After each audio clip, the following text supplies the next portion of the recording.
একটা রাস্তার বয়স কত হতে পারে চিন্তা করেন। এই রাস্তাটা প্রায় 2500 বছর আগের রাস্তা।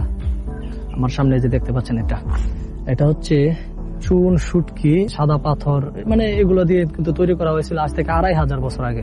3 থেকে 4000 বছর আগে মানুষ কিভাবে ঘর বানাতো মাটির নিচে, মানুষ মাটির নিচে ঘর বানা থাকতো। এটা হচ্ছে এখানে একটা ব্যানারের মতো করে দেওয়া রয়েছে। এটা হচ্ছে সেটা 1955 সালের দিকে যখন বাংলাদেশ পাকিস্তানের অংশ ছিল, তখন এই জায়গার ইতিহাস সম্পর্কে দৈনিক আজাদ নামে একটি পত্রিকা, পাকিস্তানের জনপ্রিয় পত্রিকা দৈনিক আজাদে এই জায়গার ইতিহাস, পাক ভারতীয় সভ্যতা শিরোনামে এই জায়গার ইতিহাস ছাপা হয়। কাজ বন্ধ থাকার কারণে এখানে হচ্ছে এলাকার যে বখাটে ছেলে পেলে যারা আছে, এরা হচ্ছে এখানে হচ্ছে একটা নেশার একটা আড্ডাখানা বসিয়েছে।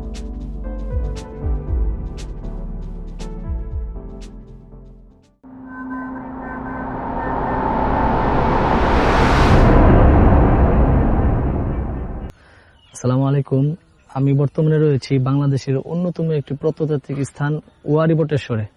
এই জায়গাটার অবস্থান নরসিংদী জেলার বেলাব উপজেলায়। এখানে হচ্ছে বাংলাদেশের প্রথম নগর সভ্যতা গড়ে উঠেছিল আজ থেকে প্রায় 2500 বছর আগে। চিন্তা করেন 2500 বছর, মানে মহানবী সাল্লাল্লাহু আলাইহি ওয়াসাল্লাম জামানার আরো 1000 বছর আগে এখানে নগর সভ্যতা গড়ে উঠেছিল। তো আজকে আমরা রয়েছি ওয়ারী বটেশ্বরে। এই জায়গাটা ঘুরে আপনাদেরকে দেখাবো এবং আমার সাথে রয়েছে এই যে নুরু। এই জায়গার ইতিহাস এবং ঐতিহ্য এবং এই জায়গা খনন কাজের যে ইতিহাস রয়েছে, এই জায়গাটা কিভাবে গড়ে উঠেছিল এই সম্পর্কে আজকে আপনাদেরকে জানাবো। তো শেষ পর্যন্ত জানতে হলে চ্যানেলটি সাবস্ক্রাইব করে সাথে থাকুন। আপনারা যদি ফেসবুক পেজ থেকে ভিডিওটি দেখে থাকেন, অবশ্যই ফেসবুক পেজটি ফলো করে দিবেন এবং আপনারা কিভাবে এই জায়গাটিতে খুব সহজে আসতে পারবেন সেই সম্পর্কে জানাবো। তো চলুন ভিতরে যাওয়া যাক। এই গেট দিয়ে হচ্ছে প্রবেশ করতে হবে। তো এই গেট দিয়ে প্রবেশ করার পরে এই যে সামনে হচ্ছে এখানে একটা ঘরের মতো দেখতে পাচ্ছেন এখানে, আর এদিকে বামে দিয়ে হচ্ছে এখানে ওয়ারী বটেশ্বর সম্পর্কে এখানে অনেক কিছু রয়েছে, যে এখানকার খনন কাজের ইতিহাস বা কারা খনন করেছিল, এই জায়গাটা প্রথম যিনি হচ্ছে এই জায়গার আবিষ্কার করেন এটা। এই যে এখানে হচ্ছে একটা ঘর দেখতে পাচ্ছেন। এই ঘরটা হচ্ছে এখানে 3000 থেকে প্রায় 3 থেকে 4000 বছর আগে মানুষ কিভাবে ঘর বানাতো মাটির নিচে, মানুষ মাটির নিচে ঘর বানা থাকতো। তো এটা হচ্ছে এখানে এই যে একটা ব্যানারের মতো করে দেওয়া রয়েছে, এখানে হচ্ছে সবকিছু লেখা রয়েছে। তো এই যে এটা হচ্ছে সেটা, আসলে এটা কিন্তু দিন দিন কিন্তু এই জায়গাটা আস্তে আস্তে কিন্তু ধ্বংসস্তূপের নিচে চাপা পড়তেছে। তো এই যে এখানে হচ্ছে অনেকগুলা বাঁশ দেওয়া রয়েছে। এটা কিন্তু আসলে কোনো জানা নাই, বাঁশ না, এটা পিলারের মতো। কিন্তু এই জায়গাটা কেন পিলারের মতো দেওয়া রয়েছে এটারও কিন্তু আসলে আস্তে আস্তে কিন্তু মুছে গেছে। এটার সামনে এই যে বরাবর এই ঘরের ডান পাশে দেখতে পাচ্ছেন এই রাস্তাটি, এই যে এই রাস্তাটা, একটা রাস্তার বয়স কত হতে পারে চিন্তা করেন। এই রাস্তাটা প্রায় 2500 বছর আগের রাস্তা। এই যে আমার সামনে যে দেখতে পাচ্ছেন এটা হচ্ছে চুন, শুটকি, সাদা পাথর, মানে এগুলো দিয়ে কিন্তু তৈরি করা হয়েছিল আজ থেকে 2500 বছর আগে। এটা হচ্ছে এই রাস্তা। খালি চোখে দেখে এই জায়গাটা খুব একটা বড় মনে হবে না, কিন্তু এই মাটির নিচে লুকিয়ে আছে এক বিস্ময়কর ইতিহাস এবং আস্ত একটি প্রাচীন শহর। এখানে দাঁড়িয়ে সেই ইতিহাসকে শুধু অনুভব করা যায়, পুরো উপলব্ধি করা যায় না। বর্তমানে এখানে খনন কাজ খুব একটা সক্রিয় নেই বললেই চলে, যার ফলে আমাদের দেশের প্রাচীন নগর সভ্যতা ও সংস্কৃতি সম্পর্কে সাধারণ মানুষের জানা এখনো অনেকটাই সীমিত। প্রায় 2500 বছর আগে ঠিক এই জায়গাতেই গড়ে উঠেছিল বাংলার অন্যতম প্রাচীন নগর সভ্যতা। ধারণা করা হয় সেই সময় এখানকার মানুষ দূরবর্তী রোমানদের সাথেও বাণিজ্য করতেন। এই পুরো নগরটি ঘেরা ছিল মাটির তৈরি প্রাচীর দুর্গ দিয়ে, যার কিছু অংশ এখনো এখানে গেলে চোখে পড়ে। এটা হচ্ছে একটা রিপ্লেকার মতো দেওয়া রয়েছে এখানে। এটা কি, এটা সম্পর্কে কিছু বলাও না এখানে। এটার পাশে হচ্ছে আরেকটা, এই যে একটা বাথটব। এটা এই বাথটব আগেরকার দিনে হচ্ছে বাথটব মানুষ গোসল করতো। এই বাথটবটা দেখেন, এই বাথটবটার বয়স 2500 বছর। চিন্তা করেন 2000 বছরের পুরানো একটা বাথটব, আগেরকার মানুষ কিভাবে বাথটব বানাতো। এই যে এখানে মানে ইটের সোলিং এর মতো করে দিয়ে দিয়ে কিন্তু এই বাথটবটা তৈরি করা হয়েছে। এই বাথটবটা দেখলে বোঝা যায় আগেরকার মানুষের হাতের কারুকার্য কত নিখুঁত ছিল। আচ্ছা, এই জায়গার ইতিহাস সম্পর্কে আপনাদেরকে বলি। ব্রিটিশ শাসন আমলে 1933 সালে এই অত্র এলাকার স্থানীয় স্কুল শিক্ষক হানিফ পাঠান কিন্তু সর্বপ্রথম এই জায়গায় সর্বভারতীয় রৌপ্য মুদ্রা দেখতে পান। তারপরে হচ্ছে 1933 সালে এই জায়গার ইতিহাস দৈনিক মোহাম্মদী নামে একটি পত্রিকায় সর্বপ্রথম এই জায়গার ইতিহাস ছাপা হয়। তারপরে 1955 সালের দিকে যখন বাংলাদেশ পাকিস্তানের অংশ ছিল, তখন এই জায়গার ইতিহাস সম্পর্কে আবারও দৈনিক আজাদ নামে একটি পত্রিকায়, পাকিস্তানের জনপ্রিয় পত্রিকা দৈনিক আজাদে এই জায়গার ইতিহাস পাক ভারতীয় সভ্যতা শিরোনামে ছাপা হয়। তারপরে হচ্ছে আস্তে আস্তে সরকার সবার নজরে আসে, এই জায়গার ইতিহাস হচ্ছে সবার নজরে আসে। নরসিংদীর এই ঐতিহাসিক ওয়ারী বটেশ্বর এলাকা বর্তমানে দুই ভাগে বিভক্ত, ওয়ারী এবং বটেশ্বর। আমি আছি এখন ওয়ারীতে, আর পাশেই অবস্থিত আরেকটি গ্রাম বটেশ্বর। প্রায় 2500 বছর আগের এই প্রাচীন নগরী থেকে পাওয়া গেছে অসংখ্য প্রত্নতাত্ত্বিক নিদর্শন, যেমন রূপার পঞ্চমার্ক মুদ্রা, কাচের পুঁতি, লৌহ বস্তু, টেরাকোটা পাথর সহ বিভিন্ন প্রাচীন অস্ত্র ও সরঞ্জাম। 1933 সাল থেকে যা সংগ্রহ করা হয়, যার একটি বড় অংশ সংরক্ষিত ছিল স্থানীয় প্রত্নপ্রেমী হানিফ পাঠানের বাড়িতে, যদিও তিনি অনেক আগে ইন্তেকাল করেছেন। পরবর্তীতে এই সংগ্রহের দায়িত্ব নেন তার ছেলে হাবিবুল্লাহ পাঠান। তিনিও 2026 সালের মার্চ-এপ্রিলের মাঝামাঝি সময়ে ইন্তেকাল করেন।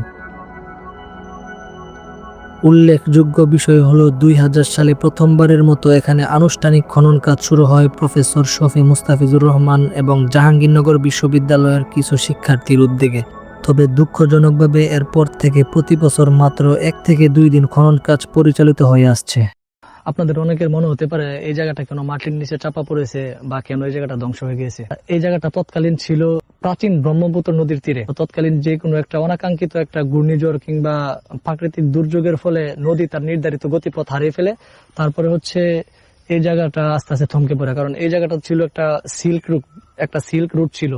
এই জায়গায় যারা বসবাস করতেন তারা হচ্ছে ব্যবসা করতেন রোমানদের সাথে। নদী তার নির্ধারিত গতিপথ বদলে ফেলার পরে এই জায়গাটা আস্তে আস্তে ধ্বংসস্তূপে পরিণত হয়েছে। ধ্বংসস্তূপে থাকতে থাকতে এই জায়গাটা একটা সময় মাটির নিচে চাপা পড়েছে। তো সবশেষে বলাই যায় এই জায়গাটা আসলে ধ্বংস হয়েছে কোনো যুদ্ধে নয়, ওয়ারী বটেশ্বর ধ্বংস হয়েছে প্রকৃতি দ্বারা। এই স্থানটি নিয়ে ভিডিও করতে গিয়ে হঠাৎ সেখানে আসে মাছরাঙ্গা টেলিভিশনের একটি টিম। তারা এই প্রাচীন প্রত্নতাত্ত্বিক স্থানটি নিয়ে ডকুমেন্টারি ও সংবাদ তৈরি করছিল। সেই সময় আমিও তাদের সাথে কথা বলার সুযোগ পাই এবং ওয়ারী বটেশ্বরের ইতিহাস, গুরুত্ব ও দীর্ঘদিনের অবহেলার বিষয়গুলো তুলে ধরি। 2500 বছর আগের যে রাস্তাটা ছিল এটার পাশে আসছে, যে এখানে কিন্তু লেখা রয়েছে 2500 বছর প্রাচীন দুর্গনগরী ওয়ারী বটেশ্বরের রাস্তায়। যে এখানে কিন্তু এই যে রেপ্লিকা প্রদর্শিত করা হয়েছে, এই রেপ্লিকাতে কিন্তু সকল ডিটেলস কিন্তু এই রাস্তা সম্পর্কে দেওয়া রয়েছে। এখানে ঘুরে দেখার মতো এর বেশি আর কিছু নাই। তো আমরা এখন যাব হচ্ছে এই জায়গার যে প্রত্নতাত্ত্বিক স্থান খননের পরে এখান থেকে পাওয়া যে আগের দিনের লৌহ বস্তু, সর্বভারতীয় রৌপ্য মুদ্রা যেগুলো পাওয়া গিয়েছিল, এগুলো নাকি ওইখানে সংগ্রহ করার জন্য একটা জাদুঘর নির্মাণ করা হয়েছিল সরকারিভাবে। সেটা দেখার জন্য যাব। তো চলুন যাওয়া যাক। আমরা এখন রয়েছি বটেশ্বরে। ওয়ারী ঘোরা শেষ করে আমরা এখন এইমাত্র বটেশ্বরে আসলাম। ওয়ারী থেকে বটেশ্বরের দূরত্ব 3 থেকে 4 কিলোমিটার। আপনারা যখন আসবেন বেশি সময় লাগবে না, রাস্তা ভালো, আসতে পারেন। এই যে এটা হচ্ছে সেই বটেশ্বর। এই বটেশ্বরে কিন্তু ওই যে ওয়ারীতে পাওয়া যে নিদর্শনগুলো রয়েছে 2500 বছর আগের যে রূপ মুদ্রা, প্রাচীনতম লৌহ বস্ত্র, এগুলো হচ্ছে এখানে সরকারিভাবে একটা জাদুঘর নির্মাণ করা হয়েছে। এই কাজ বর্তমানে কিন্তু থমকে আছে, এখানকার কাজ। ভিতরে ঢুকতে যে প্রবেশ করতে দেখা যাচ্ছে এখানে বড় করে কিন্তু একটা জাদুঘর নির্মাণের উদ্যোগ কিন্তু নিয়েছিল। 2019 সালে এটার কাজ শেষ হওয়ার কথা ছিল, কিন্তু দীর্ঘ 6 বছর কেটে গেলেও এখানকার কাজ কিন্তু থমকে আছে। এই যে এটাই হচ্ছে বটেশ্বরের জাদুঘর। এদিকে উপরে যাওয়া যায়, এদিকে অনেকগুলো রুম রয়েছে, সামনেও সিঁড়ি দিয়ে অনেকগুলো রুম রয়েছে। তো আমরা উপরে ওঠার চেষ্টা করি, দেখার চেষ্টা করি যে এখানে আসলে কি সিস্টেমে এখানে জাদুঘরটা নির্মাণ করা হয়েছিল। এদিকে রুম রয়েছে, এদিকে সিঁড়ি রয়েছে। তো উপরে উঠি, উপরে হচ্ছে এই অবস্থা। বর্তমানে কাজ কিন্তু বন্ধ।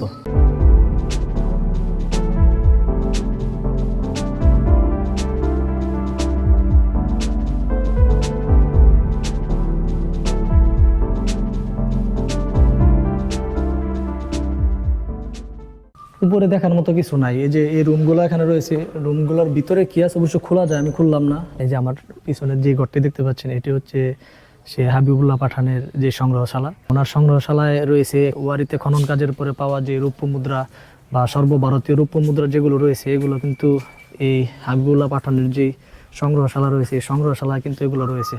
তো দেখা যাক, আমরা এটার ভিতরে ঢোকার চেষ্টা করব এবং আপনাদেরকে দেখানোর চেষ্টা করব। এই সংগ্রহশালাটা ঘুরে আসলাম। এটার ভিতরে হচ্ছে বর্তমানে আমরা অনেক ভিডিওতে দেখলাম যে এখানে হচ্ছে এই প্রত্নতাত্ত্বিক অনেক কিছু যেগুলো হচ্ছে ওয়ারীতে পাওয়া গেছিল, এগুলা এখানে ছিল।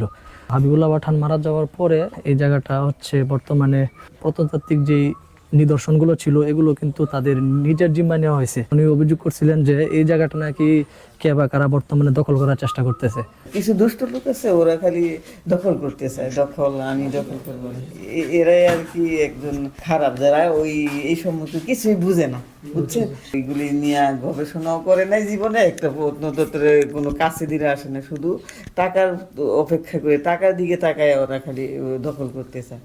উনি যেটা বলতেছিলেন যে বর্তমানে কে বা কারা হচ্ছে ওনাদেরকে হচ্ছে হুমকি দমকি দিতেছে, মানে ওনাদের ফ্যামিলিদেরকে উৎখাত করার চেষ্টা করতেছে।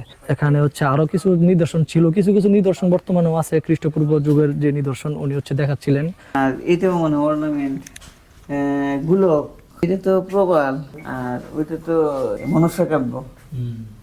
তো এগুলো দেখে শেষ করলাম। তো সবশেষে এবার আপনাদেরকে জানিয়ে রাখি যে এই জায়গাটিতে আপনারা কিভাবে খুব সহজেই বাংলাদেশের যে কোনো জায়গা থেকে এই জায়গাটা কিভাবে ঘুরে যেতে পারবেন।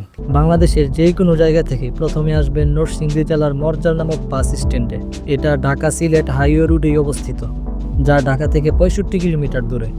মরজার বাস স্ট্যান্ড থেকে সিএনজি বা অটো নিয়ে চলে যেতে পারবেন ওয়ারী বটেশ্বরে। আজকের ভিডিও এই পর্যন্তই। সকলে ভালো থাকবেন, সুস্থ থাকবেন। দেখা হবে আপনাদের সাথে পরবর্তী কোনো ভিডিও নিয়ে অন্য কোনো জায়গা থেকে। আর আপনি যদি আমার চ্যানেলে নতুন হয়ে থাকেন তাহলে অবশ্যই আমার ইউটিউব চ্যানেলটি সাবস্ক্রাইব করে দিবেন। আর যদি ভিডিওটি ফেসবুক থেকে দেখে থাকেন তাহলে অবশ্যই ফেসবুক পেজটি ফলো করে দিবেন। তো বিদায় নিচ্ছি আজকের মতো এই পর্ব থেকে।